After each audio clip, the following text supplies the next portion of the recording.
right, we'll let that go and we'll continue on with the rest. Because this kind of goes into the next thing that I wanted to talk about was there is a real reliability crisis in AI agents. And the fact that we know that even if you hit a 99% accuracy per step, meaning, hey, 99% of the time it's accurate. You'd say that's a success, right? 99% of the time it had, it fixes that bug. And some of these things like fix the bug, summarize this document. Maybe that's something that can happen 99% of the time. Fix this bug, very, unlikely 99% of the time. Plan my trip, probably even more unlikely. But these are what I would consider still short-contained tasks. When you're talking about AI getting in and doing real, true work with inside of businesses, you're talking about complex data migrations across systems. You're talking about large-scale content audits, updates, being able to do refactoring operations over a giant code base, and then just these long-running operational workflows. We're starting to see, and we're starting to build workflows that can go over, much longer than a single chat. Some agents that will take 10, 15, 30 minutes, some that will take an hour or two. And even over this past weekend, creating agents that ran literally all weekend. But here's the problem, is that even at 99%, if an agent gets it right 99% of the time, the more steps you add, it essentially goes to zero, which means that if you do this 1,000 times, the success that it's going to have 1,000 times goes down to 0.004%, which essentially means like there's no way it can possibly ever get it right, which is a huge problem with agents. And, there's been a lot of talk about, well, we just need smarter models that don't hallucinate, right? Well, what this new paper talks about, and I'll put this in here. They talked about, and this just came out, a little under a month ago, but it really, really kind of talks about a really cool orchestration pattern that can solve 1 million tasks with 0 errors, meaning that we have the right models, we have everything we need to do to make agents more reliable. So how did they do that? Well, what I did was I created a nice little animation here using Google Gemini to help explain it. Have you ever played the game? It's called the Tower of Hanoi. Have either one of you played it? Basically, you have different level. You have a different level of plates, right, or different size, small to big. And then you're trying to get them, you have 3 pegs and you're trying to move them over to the next peg so that they're in the right position. And I think, some rules are you can't put a big one on top of a small one. There's some different rules on that. Well, as you can see with a 99, you'll get maybe the first step right, but as you go down and the more steps it has, it just goes down to 0. And when you have 20 disks, right? That's over 1 million moves, and that's what they did with this paper. Where you would have this kind of smart monolith. Basically, it would try to memorize everything. It would have the full chat context, what was happening, what was on step 992, and I'm on step 2000. We know that with context summarization, these long-running processes, you cannot do this. So what they did was they created a bunch of micro agents.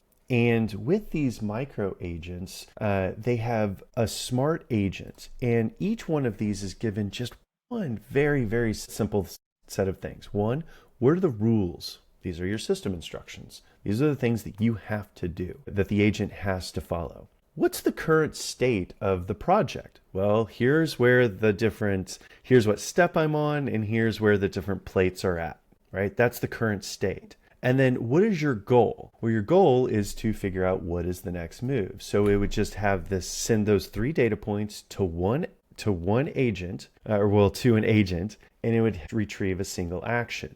Now, Bisma, you made a video about this, about how state was much better and uses less tokens than actually using the chat history. And this paper proves it.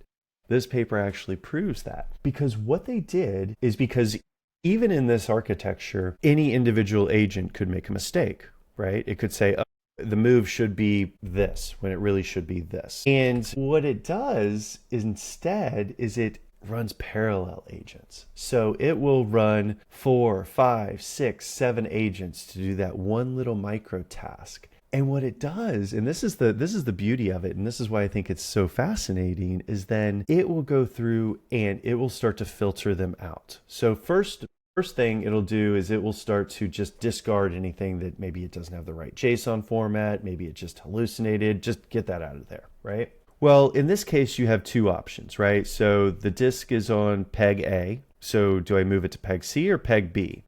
Well, what will happen is each agent will give its thoughts. It'll either be a bad response, maybe it's malformed, maybe it's, it said Apple, highly unlikely, but, it did something it wasn't supposed to do. And what it'll do is it'll keep doing that until, and it'll have an agent that votes on it. So it'll say, hey, this vote option A.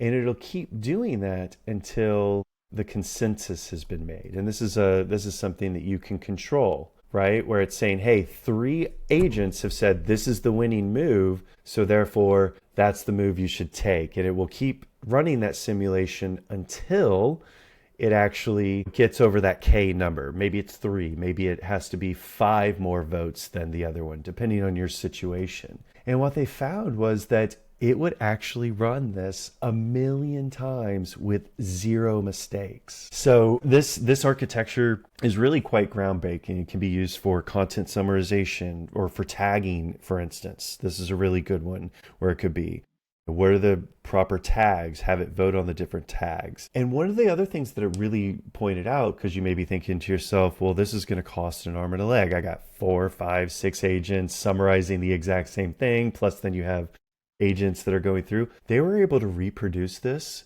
with Llama, like 8 billion, which is a super small model, not like a GPT-5, not a Gemini 3.0. This was something that was done with models that will run on your phone. Long story short, reliability is not just about smarter models. We have the models to be able to do this at the price that we can actually reliably do this at just by making this architectural decision. So decompose it, break it into micro steps. If there's a have that red flag filter to kind of and voting mechanism, and you'll end up seeing much more reliable agents. Wow, that's super fascinating.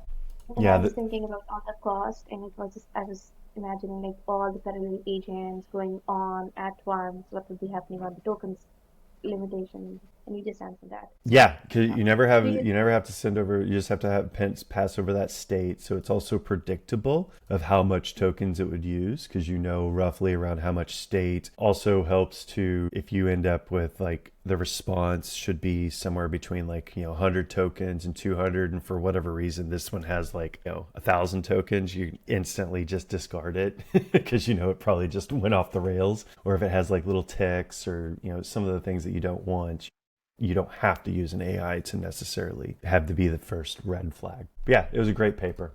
I think that I'll be using this in my architecture a little bit more, particularly around content tagging, which I think is a great use case. Yeah, so this kind of goes into it. I'll put out this deck of it. So basically, being able to, instead of having one big agent that tries to, track its conversation history, just using that state variable and passing it what it needs at any given time, and just deconstructing that project into lots of really micro agents and micro processes are really, really, really, really great. Yeah, so this is another thing that was interesting. So they showed that each individual one could have about an 85%, but when you do this as a system level, you get a 99.9% level of accuracy.